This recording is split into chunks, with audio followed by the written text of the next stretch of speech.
Les animaux avaient peur des hommes, mais maintenant, tu peux marcher côte à côte avec un éléphant. Vraiment? Oui, là le niveau de la rivière est monté, donc tu ne les vois pas. Mais il leur arrive de passer au milieu de ces maisons. Ils ont compris qu'on avait fait la paix avec eux.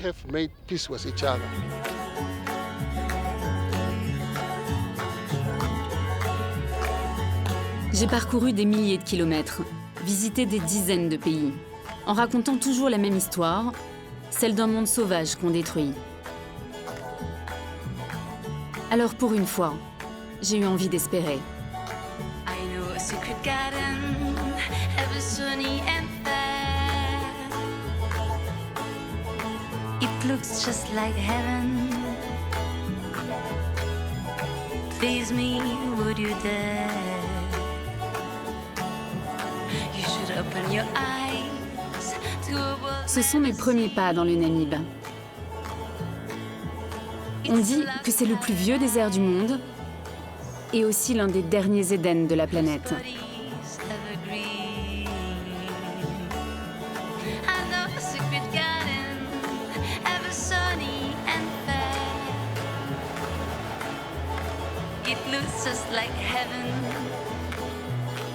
Et comme pour m'en convaincre ce jour-là, une apparition au sommet des dunes, comme un signe du désert.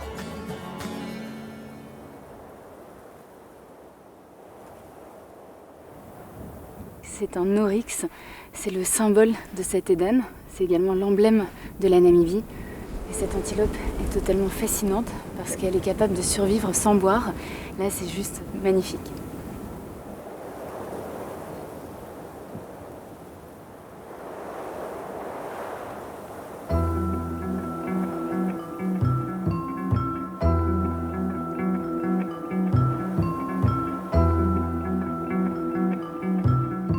Une antilope au sommet des dunes.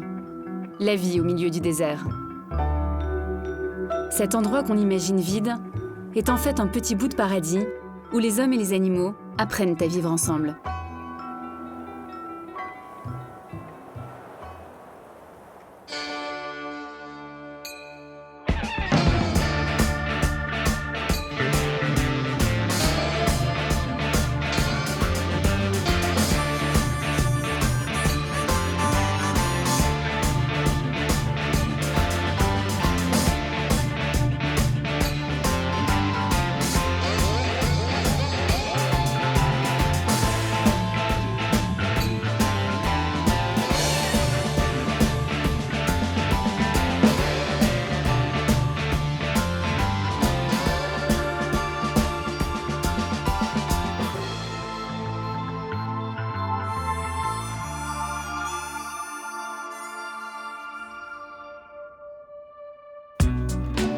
Je pars pour 3 semaines d'aventure, 4000 km dans le désert namibien.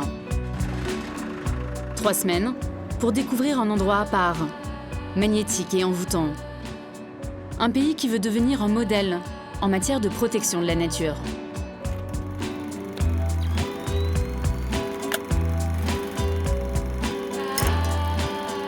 Direction, le sud-ouest.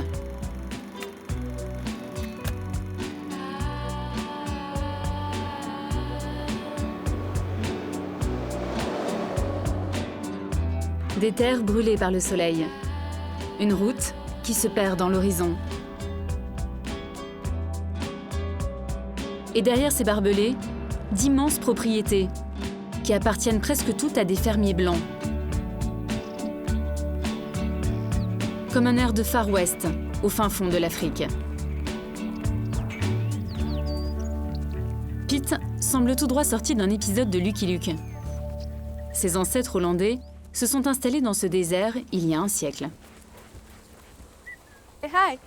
Good morning. Bonjour, How are you? vous allez bien? Ça va et vous? No complaints. Je ne me plains pas. All right. Yeah, Super. Yeah, I just came J'étais back avec from le a morning bétail ride. pour vérifier Check que out tout the allait bien. cattle, see everything is all right. Yeah. Yeah, so, C'est fini pour ce matin, donc all right for the morning. je vais pouvoir descendre. Cet endroit est incroyable. We think it's paradise here. On a l'impression d'être au bout du monde. Yeah, no, Oui, enfin, ça dépend de quel point de vue on se place. Ce qui fait la fierté de Pete, ce n'est pas son troupeau domestique, mais la vingtaine de chevaux sauvages qui galopent sur ces terres desséchées. Un cas unique en Afrique. Et là, on va pouvoir s'approcher près d'eux. Oui, ces chevaux sont sauvages et libres, mais ils sont curieux et font confiance aux hommes. Donc, ils vont nous laisser approcher tout en gardant leur distance. Ils sont splendides. Oui, effectivement. Ils sont vraiment majestueux et magiques. Ils sont libres ici. Il n'y a pas d'écurie. Amenés en Namibie pendant la Première Guerre mondiale par des soldats allemands, ces chevaux ont ensuite été abandonnés et sont devenus des animaux sauvages.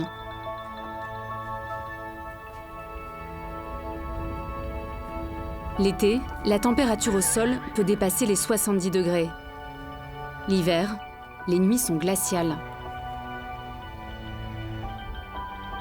Seuls les plus résistants ont survécu et se sont adaptés aux conditions extrêmes du désert.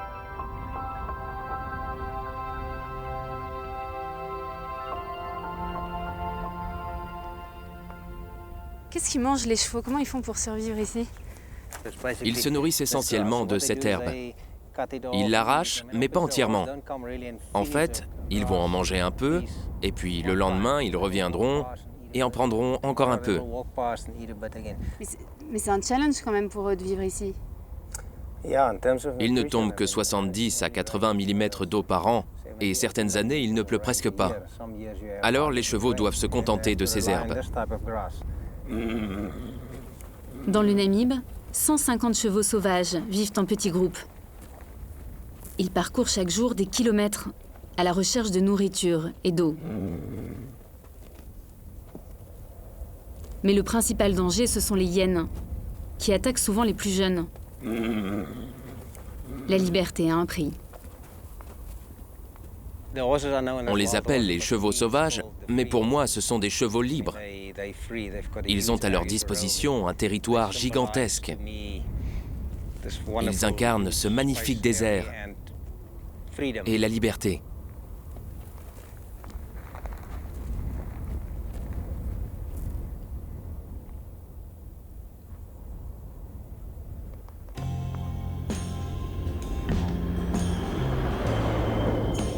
Dans ce désert, l'impression de liberté est partout. La liberté et la solitude qui va avec. On se sent vite vulnérable. Dans ce pays grand comme 1,5 fois la France, il n'y a que 2,5 millions d'habitants. La course. Sur la route, on croise plus d'animaux que d'hommes. Ici, tout paraît vide, hostile, sec.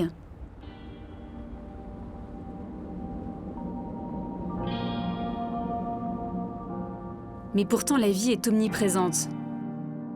Elle se cache dans les moindres recoins de ce décor minéral.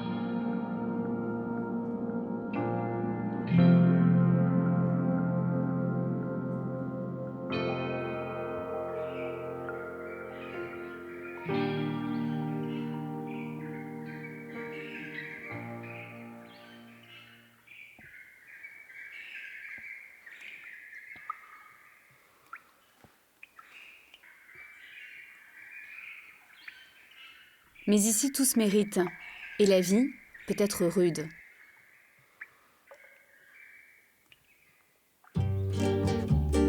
Celle des Taupenards, un peuple installé dans ce coin perdu au pied des dunes, est faite d'adaptation et de générosité.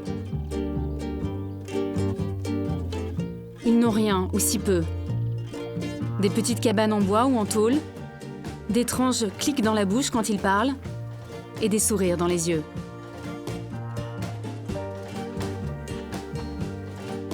Avec Willem, son mari, Anna élève des poulets et quelques chèvres.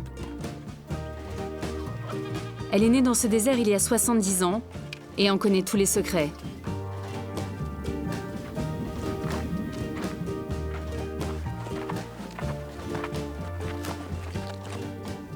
Dans ce village, pas une seule goutte d'eau n'est tombée ces 2 dernières années. Survivre est une lutte quotidienne. Bonjour Anna. Bonjour, tu as fait un long voyage pour venir me voir. Sois la bienvenue. Je dois partir chercher des naras. Tu viens avec moi? We're going to look for Le Nara? Oui.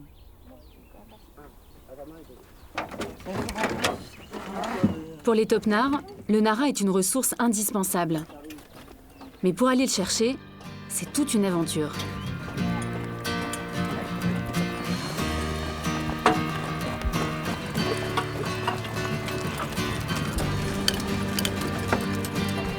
C'est loin? C'est derrière les dunes.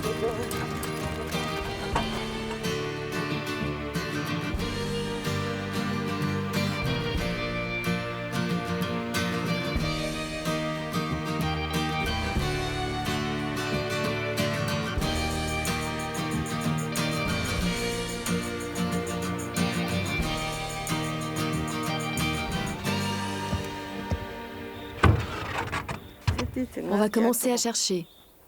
En haut des dunes, il y en a sûrement.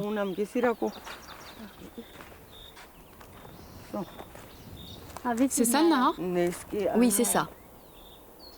Voici donc le fameux Nara, une sorte de melon sauvage qui pousse dans le sable et uniquement dans cette région.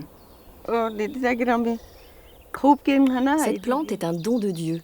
Ici, il ne pleut pas, c'est grâce à l'humidité de la brume matinale que le Nara et les autres plantes arrivent à pousser. How do you say Nara? Comment vous dites Nara? Nara. C'est difficile à prononcer. Celui-là est mûr. Yeah. Il faut que tu tournes pour le cueillir. Ça pique de partout. Faut être motivé pour Parfait. Ouais, j'ai réussi. And you never hurt Et vous ne vous yourself? blessez jamais? Si, bien sûr, ça fait mal. Mais c'est pour survivre. Le Nara est très important pour nous. Il me permet de vivre ici avec mes enfants.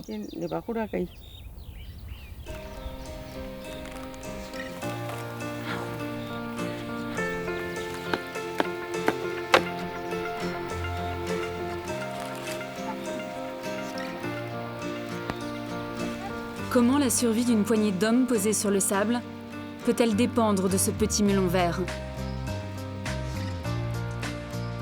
Ici, la nature donne aux Topnars tout ce qu'ils ont, alors ils la respectent.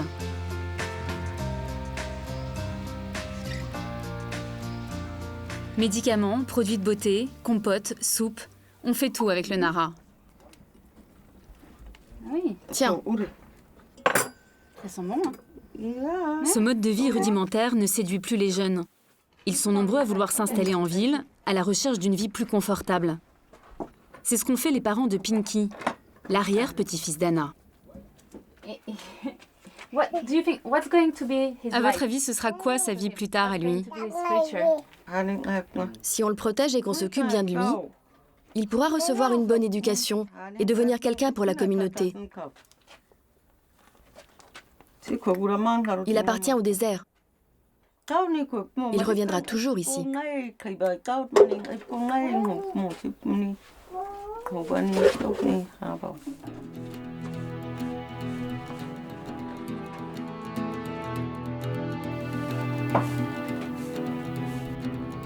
Mais l'avenir d'Anna et des Topnars est menacé.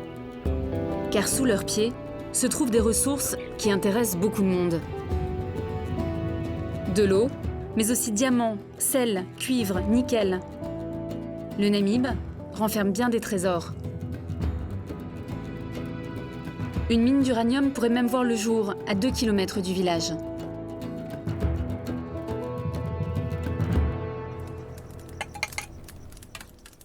Anna et sa famille ne se voient pas vivre ailleurs.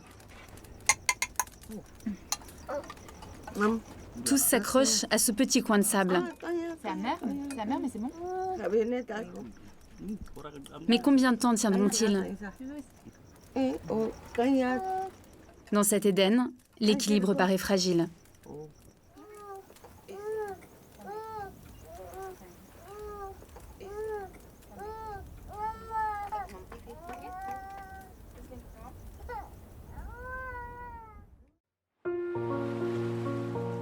Et je vais le comprendre à 60 km de chez Anna. À l'ouest, le Namib se jette dans l'océan Atlantique. L'incroyable rencontre entre l'eau et le désert.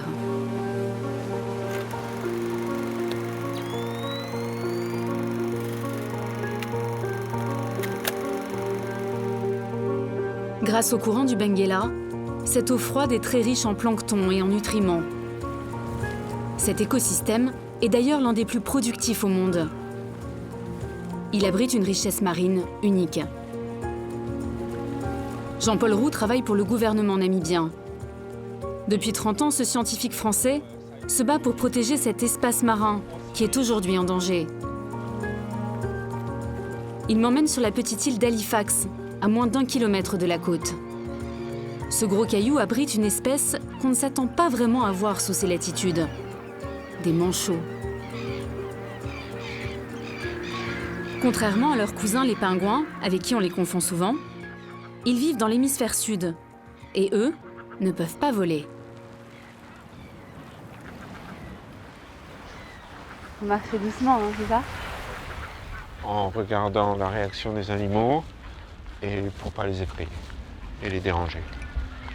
Là, doucement, doucement, tu vois. Ouais, ils ont pas...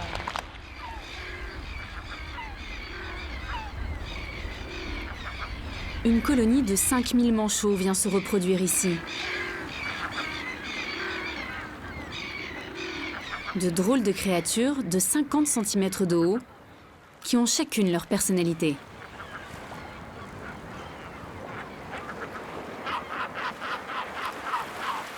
Ne bouge pas, tu as des manchots juste derrière toi. D'accord, je ne bouge pas. Oui. J'adore la façon qu'ils ont de marcher. Ils ne font que passer. Ils vont piquer des trucs. Ils vont nous piquer des trucs. Ils sont toujours intéressés à décorer leur nid avec quoi que ce soit. Tout ce qu'ils trouvent. Voilà, tout ce qu'ils trouvent. Là, on a un accouplement devant nous, là, derrière l'animal en mue. Voilà. Commencer, il y a une parade derrière. Une petite altercation de ce côté-là. Donc on a tous les stades de la vie en même temps. C'est assez unique de cette région. C'est des animaux qui sont très sensibles au changement écologique dans la mer. Et donc d'étudier les manchots, ça nous donne une très bonne image de ce qui se passe dans l'écosystème marin. Et la situation est plutôt inquiétante. En Namibie, près de 80% des manchots ont disparu en 40 ans. En cause, des années de surpêche de la sardine. Aujourd'hui, ce poisson a quasiment disparu et c'était l'aliment principal des manchots.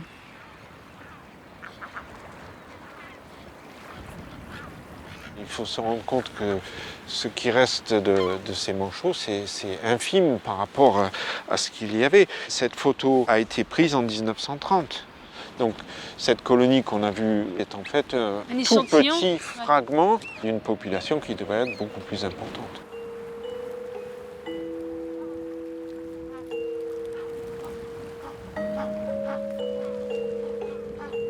Jean-Paul et son équipe suivent avec attention l'évolution de la population de manchots. Ils veillent sur eux comme sur un trésor.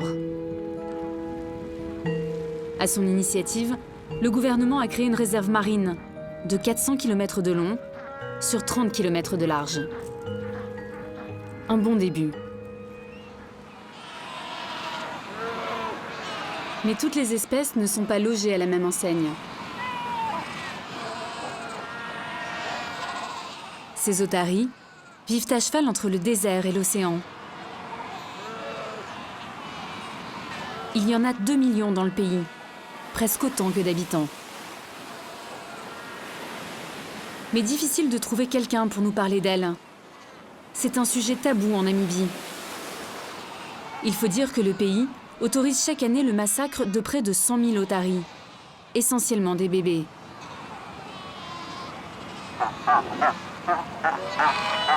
Leur fourrure plaît beaucoup à la clientèle russe et asiatique.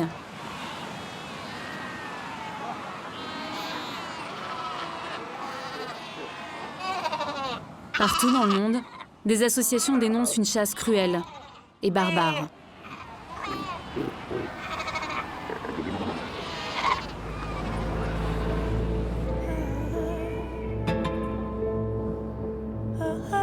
Ce paradis a donc des failles.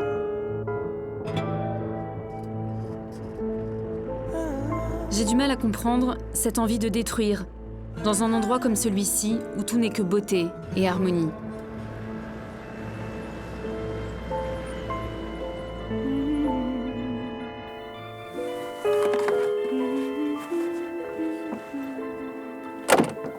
On va être bien là.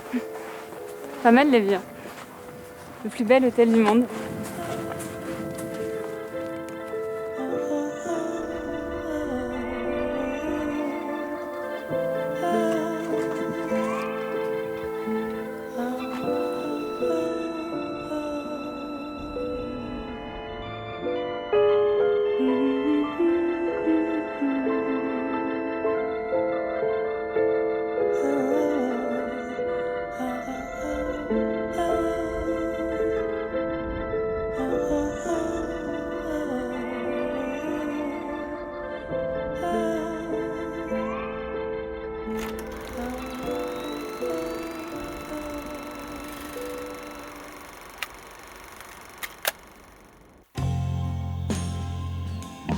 L'homme détruit, mais ici l'homme s'est aussi réparé.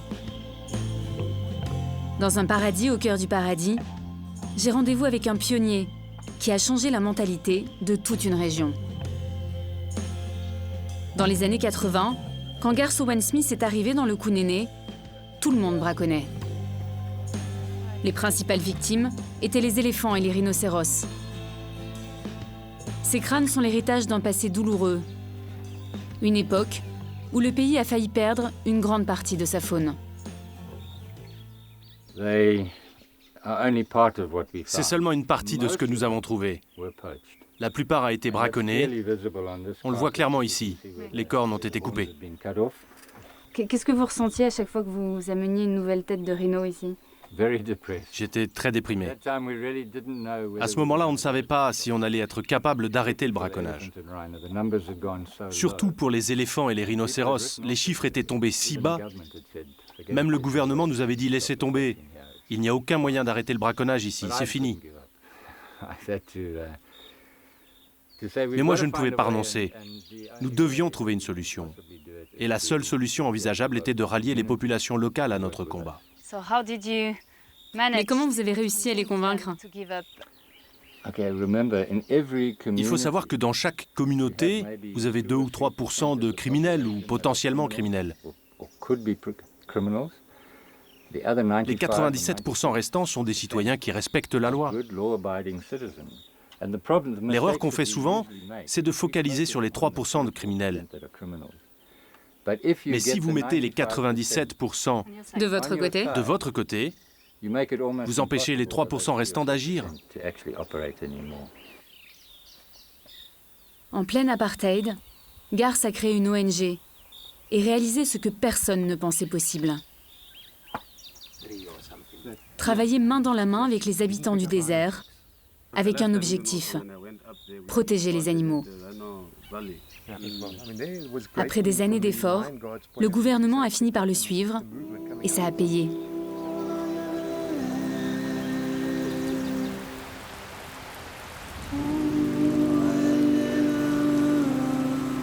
Comme quoi, dans le désert, tout finit par arriver, même la pluie.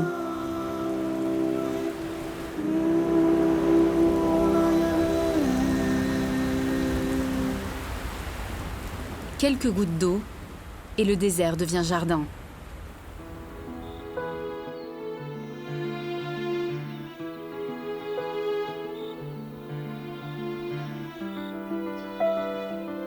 Et voici à quoi ressemble le rêve de Garth Owen Smith.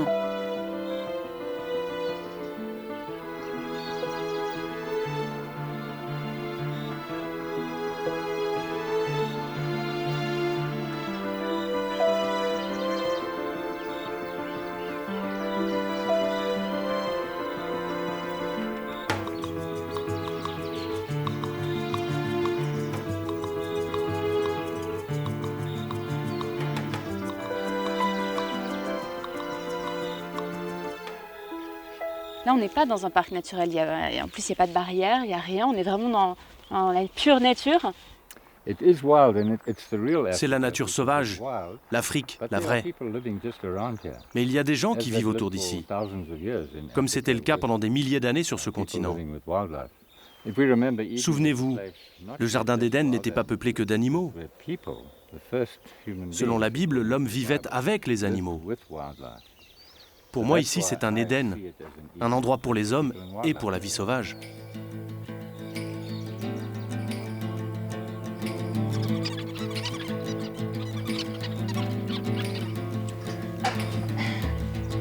Allons-y, et voyons ce qu'on peut trouver. Nous partons à présent sur les traces du rhinocéros noir, l'un des animaux les plus menacés d'Afrique. Ici, il vit paisiblement. C'est d'ailleurs une des plus belles réussites de la Namibie. Mais malgré sa taille imposante, il se fait discret et rare, et se confond souvent avec le paysage. C'est tellement bizarre d'imaginer un rhinocéros dans ce paysage. C'est pas vraiment le genre d'endroit où on pense voir cet animal. Les rhinocéros sont un peu comme les éléphants. Ils peuvent vivre dans des habitats très différents. Ce sont des espèces qui s'adaptent. Je crois que ceux-là sont les derniers rhinocéros d'Afrique à vivre dans un désert. Ce ne sont pas juste des rhinos, ce sont des rhinos particuliers. Les pisteurs viennent de repérer des traces.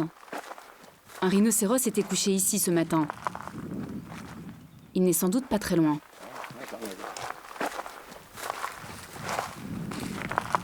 Pour l'approcher, il faut être prudent et marcher contre le vent. Si le pachyderme a une mauvaise vue, son ouïe et son odorat, eux, sont infaillibles. Il peut charger à tout instant, à la vitesse de 60 km/h. Et soudain, à 100 mètres de nous, caché dans les buissons, à l'abri de la chaleur, un mâle. Un de ces moments de perfection que l'Afrique sait offrir.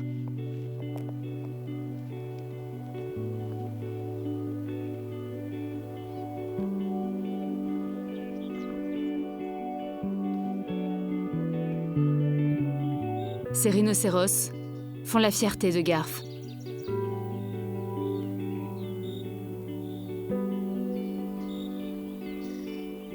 Au total, il ne reste plus que 30 000 rhinocéros sur Terre. Ces 20 dernières années, seulement 3 ont été braconnés dans le désert du Namib. Dans le pays voisin, en Afrique du Sud, c'est 3 par jour. Quand je vois un rhino, je suis très heureux. Parce que vous savez, les gens vont... Comment ça s'appelle cet endroit où l'on peut voir des empreintes de dinosaures? Kalkfeld. Près de Kalkfeld. Eh bien, je ne veux pas que ça arrive ici. Je ne veux pas que nos rhinocéros disparaissent, qu'ils appartiennent à l'histoire. Donc nous devons veiller correctement sur eux, pour qu'on ne dise pas à nos petits-enfants « Vous savez, il y avait des rhinos ici avant. » Ils doivent les voir avec leurs yeux.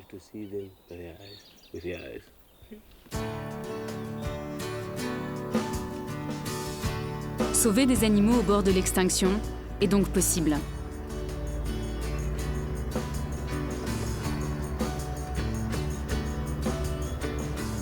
Ici, la protection de l'environnement a été inscrite dans la Constitution.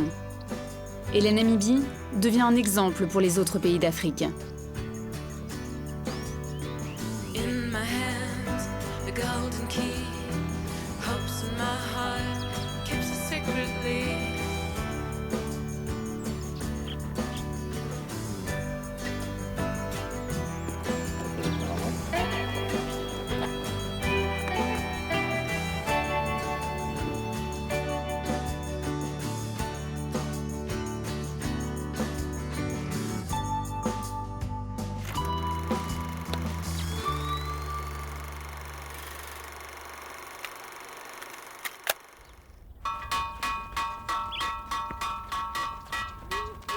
Dans la petite école de Pouros, on ne plaisante pas avec les horaires.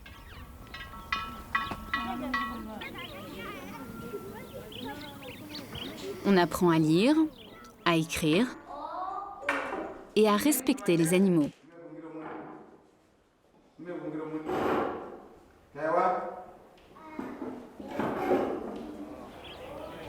Cette sensibilité à la nature, on la doit en grande partie à John Casanova. Il appartient à la communauté des Himba, un peuple de pasteurs semi-nomades.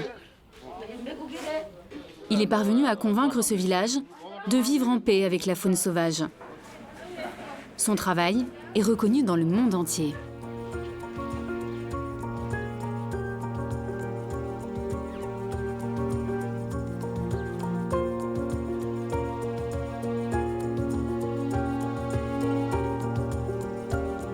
Il y a encore quelques années, pour eux, c'était un repère de braconniers. On tuait des lions, des guépards, des éléphants. John a changé le destin de ce village.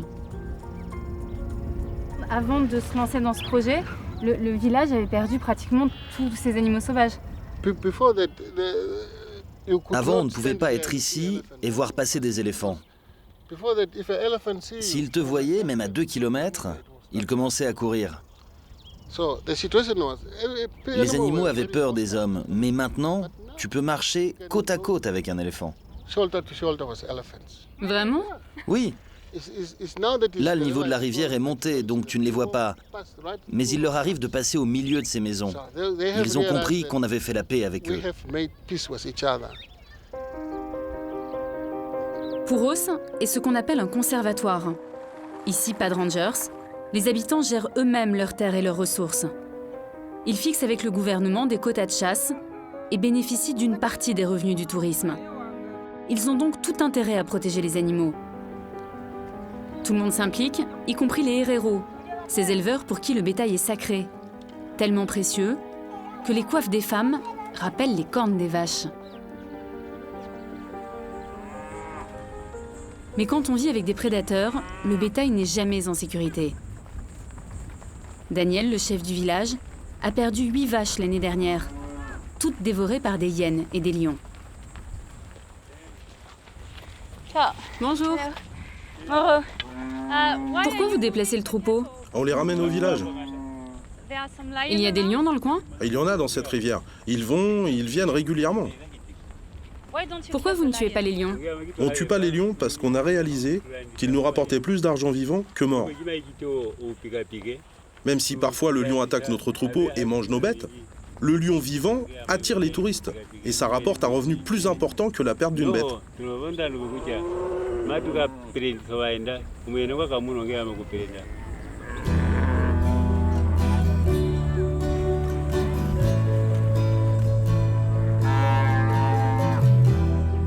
Des villageois sont payés par la communauté pour surveiller les lions et les troupeaux. Ces hommes sont des lion officers, un système qui limite les pertes et où tout le monde est gagnant.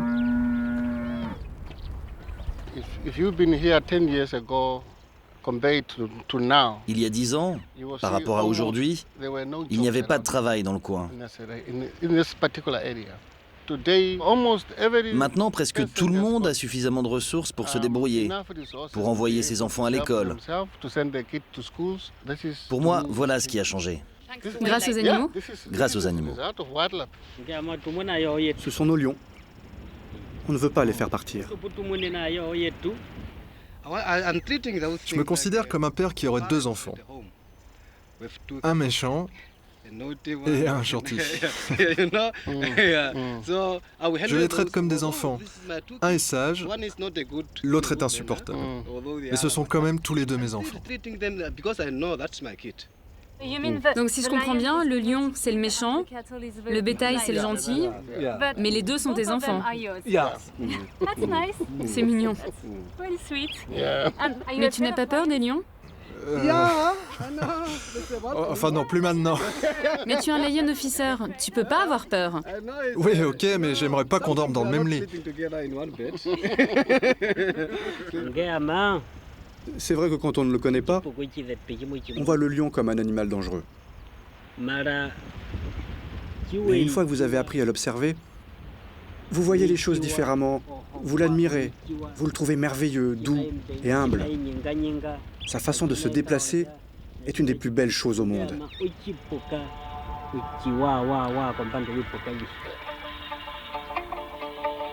Le roi du désert. Comme un mirage. « 150 lions vivent dans le Namib.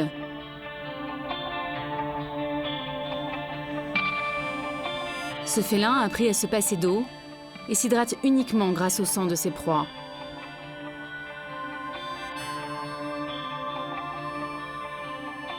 En période de sécheresse, les lions sont en concurrence avec les hommes.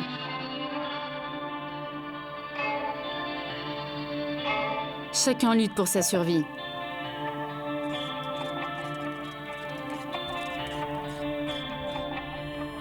La cohabitation est difficile, mais possible.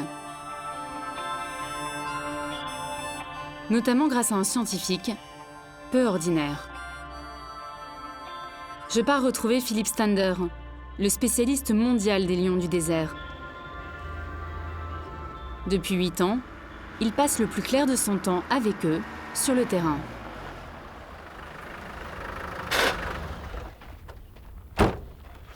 Bonjour Philippe. Ah, bonjour Olivia, enchanté. Oui, moi aussi. Tu as trouvé ton chemin sans problème? Oui, mais c'est pas évident de te trouver au milieu de nulle part. Je suis ravi que tu aies réussi. Waouh, elle est incroyable ta voiture. Oui, c'est un peu le QG de mon projet de recherche sur les lions. Ouais, c'est ma maison, mon bureau, mon laboratoire. En fait, c'est génial parce que grâce à ça, je peux suivre les lions en permanence. Et tu dors où? En général, je dors là, sur le sol. Je déroule mon matelas et je peux dormir ici, comme ça. Il y a écrit quoi sur ton bras? Oh, alors ça c'est affreux, mais c'est pas des tatouages. Hein. En fait, pendant la nuit, je prends des notes. Alors là, par exemple, c'est des animaux que j'ai vus. Là, c'est des fréquences radio. Là, des coordonnées GPS. Et dans sa voiture digne de James Bond, Philippe dispose d'un équipement impressionnant.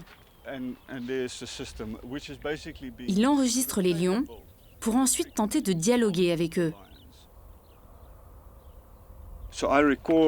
Alors, j'enregistre le son de leur communication et avec ces enceintes, je leur fais écouter. Le but, c'est d'obtenir des réactions pour qu'ils viennent vers moi ou ce genre de choses. Ça veut dire que tu peux communiquer avec eux? Ouais, d'une certaine manière, indirectement en utilisant leur propre grognement. Et je peux écouter les lions? Ouh, le problème, c'est qu'ici, on est en plein milieu du territoire des lions.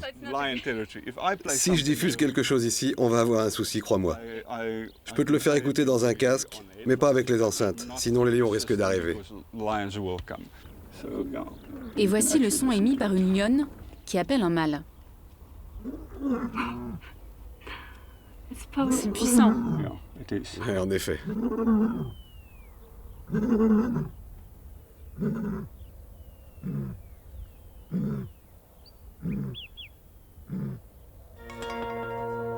Cet après-midi, Philippe doit équiper un lion d'un collier émetteur. Pour éviter les conflits entre les hommes et les félins, il doit avant tout comprendre leurs déplacements.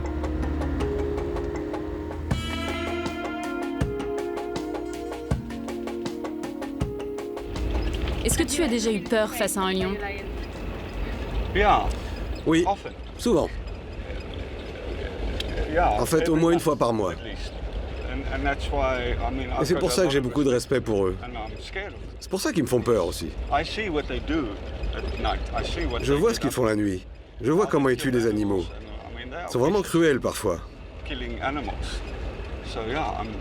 Alors oui, je peux dire que j'ai peur d'eux. Je les aime, je les respecte, mais je sais qu'il faut être extrêmement prudent.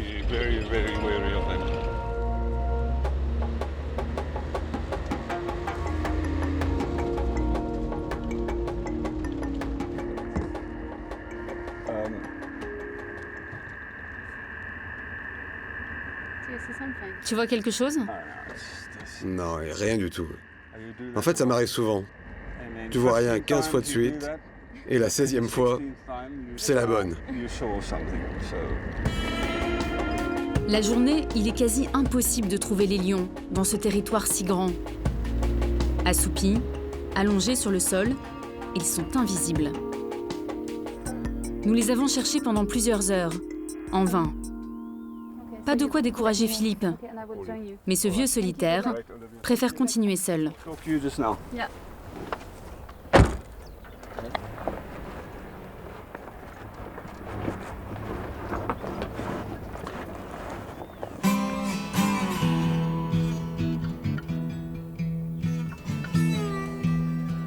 La nuit tombe et je suis toujours sans nouvelles.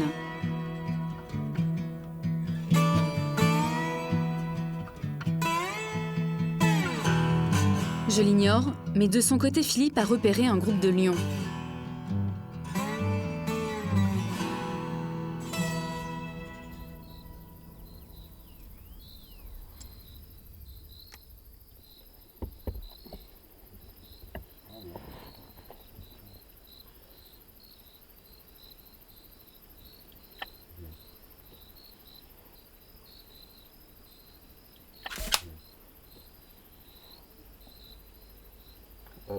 Olivia, tu me reçois? Oui, je t'entends. Je viens de flécher un lion, donc tu peux commencer à te mettre en route. Là, il faut aller super doucement parce qu'évidemment, on ne voit rien du tout. C'est la nuit, il y a plein d'animaux partout. Et là, je ne sais pas trop où je vais. Une demi-heure de piste plus tard, je le retrouve. Un lion est au pied de sa voiture.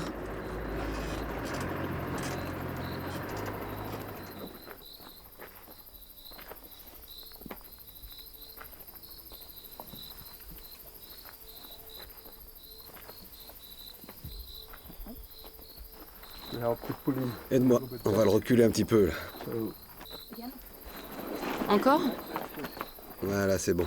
C'est un mâle adulte de 6 ans. Il est endormi depuis 30 minutes.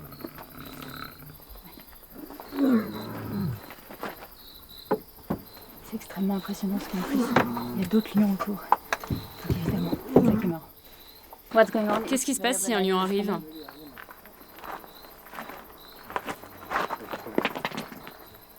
Non, c'est bon, ça ressemble plutôt à des hyènes. Des hyènes, des lions. Alors, on va commencer par lui mettre ce collier. Et combien de temps va durer l'anesthésie? Moi, je lui ai injecté une autre dose. Donc, il devrait dormir 20 minutes de plus, à peu près.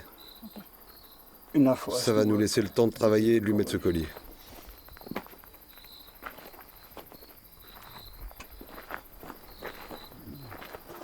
Alors là, on a 44. Ok, 44. Et pour le corps, on a 1m86. Ok, on passe aux dents maintenant. Ces moments sont précieux. C'est la seule opportunité pour obtenir des informations précises. Alors il le mesure, l'ausculte, effectue des prélèvements.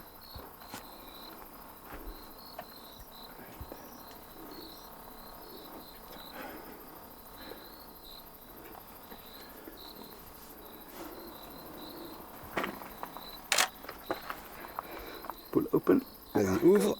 Comme ça, voilà, c'est super.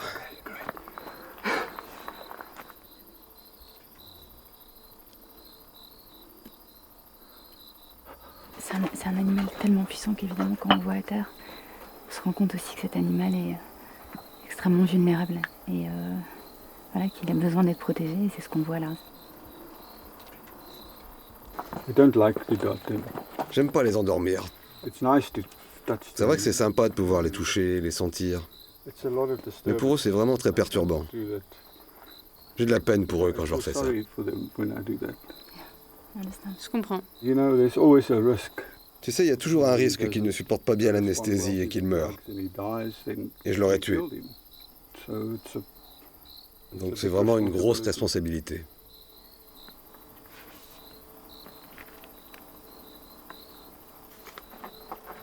C'est incroyable.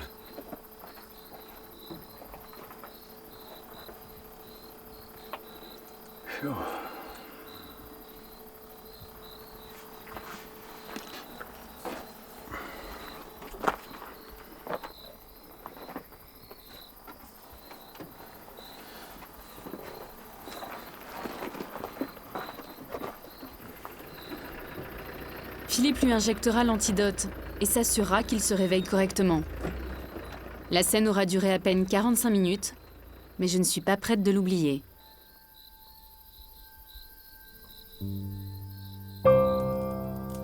Ce soir-là, nous avons campé au milieu des lions. Une expérience et une sensation uniques.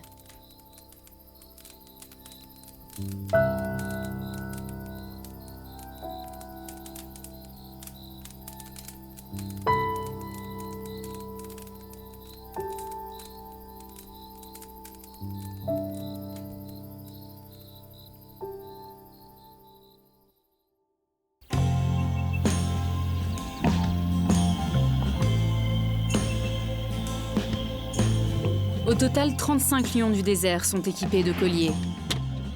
Grâce à cette technologie, chaque jour, Philippe peut connaître leur position et la communiquer au village.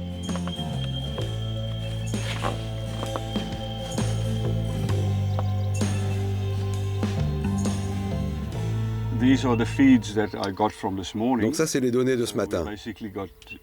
Nous avons donc 2 animaux assez proches l'un de l'autre et un autre plus au nord. Et puis il y a une femelle ici, dans la rivière. En fait, ce que je fais, c'est que je mets ces informations en ligne. Et comme ça permet aux populations locales de savoir si les lions s'approchent. Et ça réduit les conflits et les risques d'attaque sur le bétail.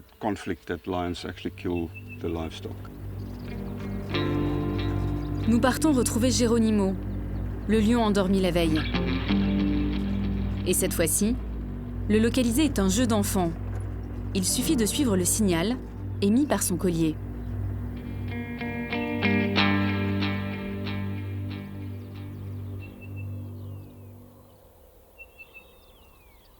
Eh ben, il a l'air en pleine forme. Il s'est bien remis de l'anesthésie. On peut voir que sa respiration est normale. Il a une bonne réaction. Je crois qu'il a bien récupéré.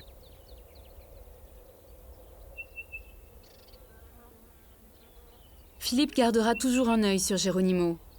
Pour lui, veiller sur les lions, c'est veiller sur ce paradis.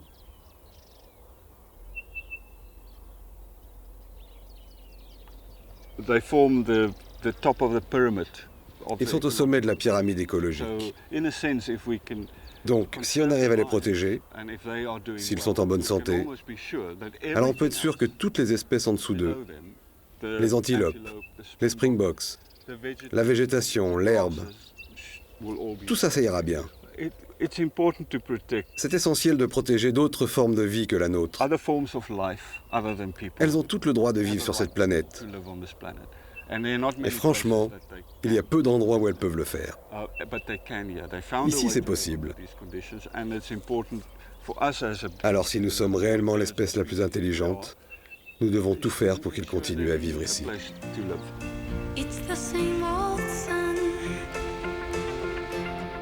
La population des lions a augmenté dans le désert. Mais la situation reste précaire. Beaucoup d'éleveurs voient encore le lion comme un ennemi à abattre. Protéger cet Éden contre nous-mêmes. En ayant conscience que quoi qu'il arrive, c'est toujours le désert qui gagne à la fin.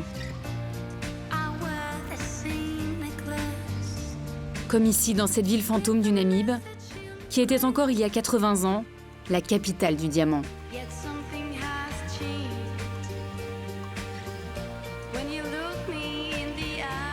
L'homme a exploité la terre, puis la nature a repris ses droits.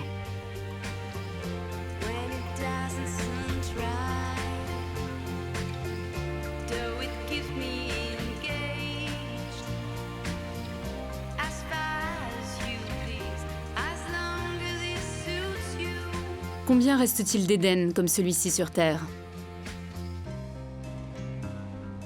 Protéger ce qu'il reste du monde sauvage est un défi quotidien. Pour moi, le plus beau des combats.